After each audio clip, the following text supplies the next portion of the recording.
just an update on this Dell Dimension 5100 computer that I fixed up a while back and had a video. The GeForce 7600 GT card that I was complaining about the cheap caps on ended up quitting on me, and I decided that I would just get a nice video card for this computer. So I picked up a GeForce 9600 GSO made by Zotac. I'm not familiar with them, but we'll see how good it works. It's got a nice cooler on it with a really big fan. It was also one of the biggest cards I could find that did not need a PCI Express power connector. And it also does not use 2 expansion slots, which is a necessity in this computer because of the BTX form factor. I found out that the video cards that occupy 2 slots, a lot of the time the slot for the cooler will be up here where there's no opening, so it won't fit. You have to use a single slot cooler. So I put in 2 more gigs of RAM of that same G-Skill memory. So there's 4 gigs in there total, 4 matching sticks. Should run real nice. And I've also got a second hard drive caddy that I got off eBay that I'm going to stick in there because one of the caddies was missing.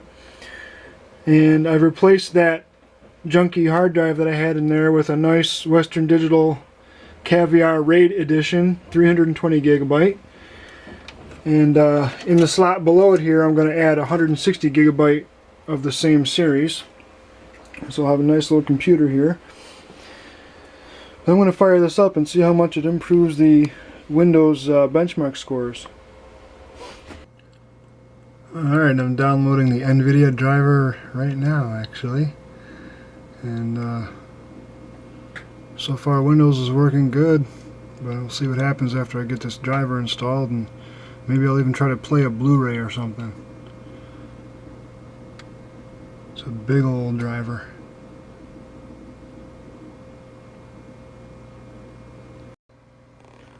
Check out this awesome typo. It says supports Windows XP 128-bit, Windows Vista, and Windows 7 128-bit. Jeez, oh Pete's, man. I just got 64-bit here. Come on. Alright, I'm playing a Blu-ray and it looks great. Only about 15 or 20% of the processor being used. Really not bad considering how old this machine is. Actually, it's a little lower than that even. The computer's also doing some things in the background, but really it's working really good. So now that I know this is working, I'm going to check the Windows benchmarks. Not too bad. Pretty big improvement in the graphics scores. 5.9 and 6.3.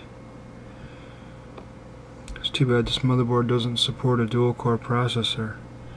At least not that I'm aware of. I tried I think it was a Pentium dual core E2160, which is supported by the chipset according to Intel, but it didn't work in this board. Unless that processor was just bad and I don't know. But I think it was a worthwhile upgrade. I can do a lot more with this computer now. And we'll see how this video card holds up. It's got HDMI, DVI, and VGA all on the back of the card. It's really not bad for the price. I think it was less than $80. But we'll see.